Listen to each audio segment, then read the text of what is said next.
नमस्कार. आज 3 एप्रिल 2026. आपणा सर्वांना माहितीच आहे, मुलांनी सांगितलं की आज छत्रपती शिवाजी महाराज यांचा स्मृती दिन आहे.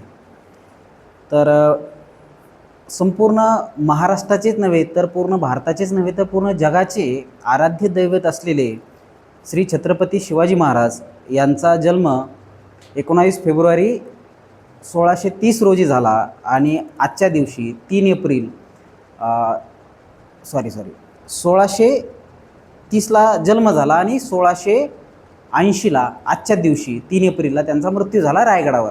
त्यांना एक अतिशय दुर्गम असा आजार होता आणि त्यांचे म्हणजे वेगवेगळ्या इतिहासकारांचे वेगवेगळे मत आहेत, परंतु त्यांना गुडघ्याचा आजार होता. सतत घोड्यावर रपेट मारून मारून त्यांना त्या पद्धतीचा आजार होता आणि रक्ताच्या उलट्या झाल्या. काही इतिहासकार वेगवेगळ्या पद्धतीचे मतं मांडतात, वेगवेगळ्या बखरीमध्ये सुद्धा वेगवेगळे मतं आहेत. परंतु काही जरी असलं तरी आजचा दिवस हा एक काळा दिवस या महाराष्ट्राच्या मातीला बघावा लागला. छत्रपती शिवाजी महाराज अल्प वयामध्ये म्हणजे 50 वर्ष जगले. ते जर अजून औरंग्यासारखे जर जास्त दिवस जगले असते तर त्यांनी खूप मोठा स्वाभिमानाचा महाराष्ट्र उभा केला असता. तसं बी शिवछत्रपती फुले शाहू आंबेडकरांचा महाराष्ट्र आहे, पुरोगामी महाराष्ट्र आहे, पूर्ण भारताला नेतृत्व करणारा महाराष्ट्र आहे. परंतु जर छत्रपती शिवाजी महाराज काही दिवस जास्त जगले असते तर मात्र आज काही वेगळं दिसलं असतं आणि आज जो भारताचं नेतृत्व करतो तो महाराष्ट्र पूर्ण जगाचं नेतृत्व त्यांनी केलं असतं. तर छत्रपती शिवाजी महाराज यांनी खूप मोठ्या धैर्यानं जुलमी निजामशाही, कुतुबशाही, आदिलशाही, डच, पोर्तुगीज ह्या सगळ्या आघाड्यांना वैचारिक आणि राजकारणी पद्धतीने शह देऊन अतिशय उत्कृष्ट पद्धतीने उत्तमरित्या सुशासन कसं निर्माण करता येईल यासाठी प्रयत्न केला आणि त्यांनी 6 जून 1674ला छत्रपती म्हणजे राज्याभिषेक करून घेतला आणि ते मराठ्यांचे पहिले छत्रपती झाले. आणि तिथं खऱ्या अर्थाने मराठेशाहीचा उगम किंवा मराठीशाहीची स्थापना ही छत्रपतींनी त्यावेळेस केली. छत्रपतींनी वयाच्या 16व्या वर्षी तोरणा किल्ला जिंकून स्वराज्याचे तोरण बांधले. त्याच्यानंतर त्यांनी वेगवेगळे गड किल्ले घेतले. हे झाला राजकीय इतिहास. मग अफजल खानाचा कोथळा बाहेर काढला, पुरंदरच्या तहामध्ये त्यांनी किल्ले दिले, त्याच्यानंतर आग्र्यातून त्यांची सुटका झाली. हा इतिहास सगळ्यांना जवळपास माहिती आहे. परंतु याच्याही पेक्षा त्यांना थोडं वेगळ्या अंगाने थोडं साजर करण्याचा प्रयत्न मी माझ्या साईडने करतो. तर ते कुळवाडी भूषण होते, म्हणजे जनसामान्याचे नेते होते. प्रत्येकाला वाटायचे छत्रपती माझा आहे. बघा, बाकीच्या राजा महाराजामध्ये किंवा बाकीच्या सत्ता दिशामध्ये आणि छत्रपतीमध्ये हा सगळ्यात महत्त्वाचा फरक आहे. त्यांना जानता राजा म्हणतात, त्यांना रयतेचा राजा म्हणतात, रयतेचा कैवारी म्हणतात, कारण त्यांनी रयतेसाठी राज्य निर्माण केलं होतं आणि इथली प्रजा ही एक राजा म्हणून स्वाभिमानाने जगली पाहिजे, वागली पाहिजे. म्हणून खऱ्या अर्थाने लोकशाहीची सुरुवात जर कोणी केली असेल तर 17व्या शतकामध्ये छत्रपती शिवाजी महाराज यांनी केली. आणि त्या लोकशाहीचे जे पिलर आहेत किंवा आधारस्तंभ आहेत तर हे 18 पगड जातीचे मावळे एकत्र घेऊन अष्टप्रधान मंडळ, वेगवेगळ्या जाती धर्माचे लोक एकत्र घेऊन अशा पद्धतीने न्याय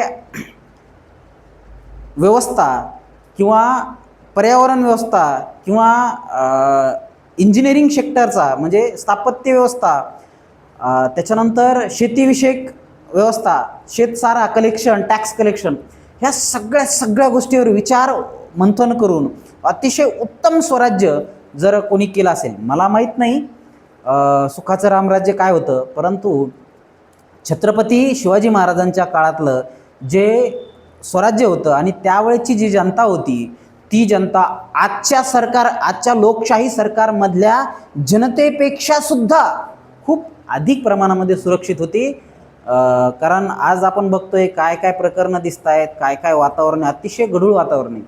धार्मिक स्वातंत्र्य बघा, छत्रपती शिवाजी महाराजांनी नेताजी पालकर नावाच्या आपल्या सरदाराला, ज्यांना जे मुघलांना मिळून त्यांचं धर्मपरिवर्तन त्यांचं जबरदस्ती केलं होतं, त्यांना परत धर्मामध्ये घेण्याचं काम, धर्मशुद्धीकरणाचं कामसुद्धा छत्रपती शिवाजी महाराजांनी केलं.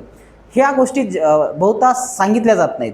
त्याच्यानंतर छत्रपती शिवाजी महाराजांनी राज्याभिषेक त्यांना नाकारला, तरीही त्यांनी त्या पद्धतीचा जबरदस्त प्रतिकार करून आणि वेगवेगळ्या माध्यमातून किंवा जनजागृती करून स्वतःचा राज्याभिषेक करून घेतला आणि ते खऱ्या अर्थाने छत्रपती झाले.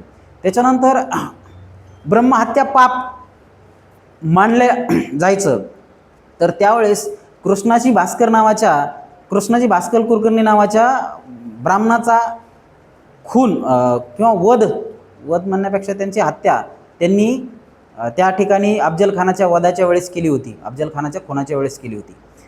तर हे पातक त्यांनी केलं. तर अंधश्रद्धेला कुठंच हातभार न लावता अंधश्रद्धेला मूठमाती देण्याचं काम छत्रपती शिवाजी महाराजांनी केलं. आणि आजच्या काळामध्ये मात्र छत्रपती शिवाजी महाराजांनी कधी होम हवन केलं नाही, कुठेही सत्यनारायणाची पूजा घातली नाही. अगदी 113 किल्ले स्वतः बांधले, काही जलदुर्ग बांधले, आरमाराची स्थापना केली. ज्या धर्मामध्ये सांगितलं जायचं की समुद्र पार करणं हा आपल्यासाठी निषिद्ध आहे आणि आपण मरून जाऊ, अशा पद्धतीचे चुकीच्या प्रथा परंपरेला जर हाणून पाडण्याचं काम जर कोणी केलं असेल तर सर्वात सुरुवातीला छत्रपतींनी केलं. म्हणून आज आपण फुले शाहू आंबेडकरांचा महाराष्ट्र म्हणतो. परंतु या महाराष्ट्राला काळिमा फासणारे प्रकार दिवसांदिवस घडत आहेत. हा अतिशय दुर्दैवी प्रकार आहे. जसं की ते अशोक खराचं प्रकरण असेल, महिलांना प्रचंड सन्मान होता छत्रपतींच्या काळात, आणि आजच्या काळामध्ये मात्र हे कुठंतरी भयानक अवस्था महाराष्ट्राचीच नाही पूर्ण देशाची, एप्स्टीन फाईलचं प्रकरण जागतिक लेवलवर आहे. तर या सगळ्या काळामध्ये छत्रपतींच्या विचारांचा वारसा जर तुम्ही घेतला तर हे असे प्रकरणं घडणार नाहीत. आपल्या भारतामध्ये जादू टोना विरोधक कायदासुद्धा असताना अशा प्रकरणं घडत असतील तर याला एकच सोल्युशन आहे, ते म्हणजे छत्रपतींचे विचार. हे जर विचार आपण अंगीकारले, प्रत्येक तरुणांनी ते विचार घेतले, संभाजीराजांसारखं बलिदान देण्याची तयारी जर दाखवली किंवा इथल्या एक रयतेसाठी बलिदान देणाऱ्या मावळ्यांचा जर आदर्श आपण घेतला तर खऱ्या अर्थाने परत महाराष्ट्राची मुहूर्तवेळ आपल्याला पुन्हा निर्माण करता येईल. आजही महाराष्ट्र भारतामध्ये नंबर 1 आहे, पण जगामध्ये नंबर 1 कसा होईल यासाठी जर प्रयत्न करायचा असेल तर छत्रपती शिवाजी महाराजांचं मॅनेजमेंट, त्यांचं स्थापत्य व्यवस्थापन. बघा आत्ता पुलं बांधले रे, 2-2, 3-3 महिने पूल बांधून होत नाही तर लगेच ती पुलं कोसळतात. परंतु छत्रपती शिवाजी महाराजांनी गडकिल्ले बांधलेले अजूनही साबूत आहेत. अजूनही त्यांनी बांधलेले बारव, विहिरी आणि काही प्रमाणामधले पुलं अजूनही जशाच्या तशा आहेत. इंग्रजांनी सुद्धा त्यांचा अतिशय त्यांच्या साहित्यामध्ये अतिशय दुर्दैवी राजा किंवा अतिशय दृढ विचारक, दुर्दैवी यासाठी की त्यांना काळच थोडा भेटला आणि त्यांना पूर्ण हे व्हायच्या आधीच त्यांचा मृत्यू झाला म्हणून दुर्दैवी, परंतु अतिशय द्रष्टा राजा म्हणून त्यांचा उल्लेख वेगवेगळ्या त्यांच्या इतिहासाच्या कथनामध्ये दिसून येतो. तर असे हे छत्रपती शिवाजी महाराज यांचा आजच्या दिवशी रायगडावर त्यांचा मृत्यू झाला होता. जिजाऊंनी त्यांना जे संस्कार दिले आणि त्यांनी पुढच्या पिढींना, छत्रपती संभाजीराजांना जे संस्कार दिले, या संस्कारामुळं आज महाराष्ट्र आज इथं आहे. आज महाराष्ट्राच्या मनामध्ये स्वाभिमान आहे, महाराष्ट्राच्या लोकांमध्ये जो आत्मविश्वास आहे, याचं मूळ कारण काय तर आपल्या DNA मध्ये कुठंतरी छत्रपती शिवाजी महाराजांचे विचार, शिवाजी महाराजांचे स्वाभिमानाचे रक्त किंवा त्यांच्या सरदारांच्या स्वाभिमानाचे रक्त आपल्या शरीरामध्ये, आपल्या धमन्यामध्ये वाहत आहे. म्हणून अशा पद्धतीचा स्वाभिमान आपल्या राज्यामध्ये येतो. नाही तर दुसऱ्या राज्यामध्ये असे प्रकरणं घडतात परंतु ते दाबले जातात. आपला आवाज उठवणारा राज्य आहे, आवाज उठवणारा महाराष्ट्र आहे आणि याचं प्रेरणास्थान छत्रपती शिवाजी महाराज आहे.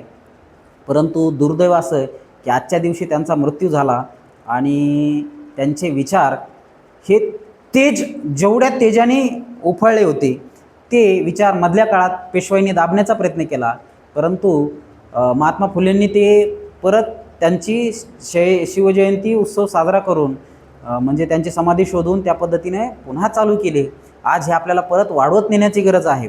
आणि डीजेवर छत्रपती शिवाजी महाराज यांची जयंती साजरी करण्यापेक्षा त्यांच्या विचारांचं अभिवादन करून, त्यांचे विचार आत्मसात करून, त्यांच्याविषयी वाचन करून आणि त्यांच्या आदर्शावर चालणारे फुले शाहू आंबेडकर यांचे विचार आत्मसात करून भारताला उच्च स्थानावर कसं नेऊ यासाठी आपण प्रयत्न करावा, अशी मी सर्व विद्यार्थ्यांना आवाहन करतो. आणि छत्रपती शिवाजी महाराज यांच्या विचारांना त्रिवार अभिवादन करून माझे 2 शब्द संपवतो. धन्यवाद. जय जिजाऊ, जय शिवराय.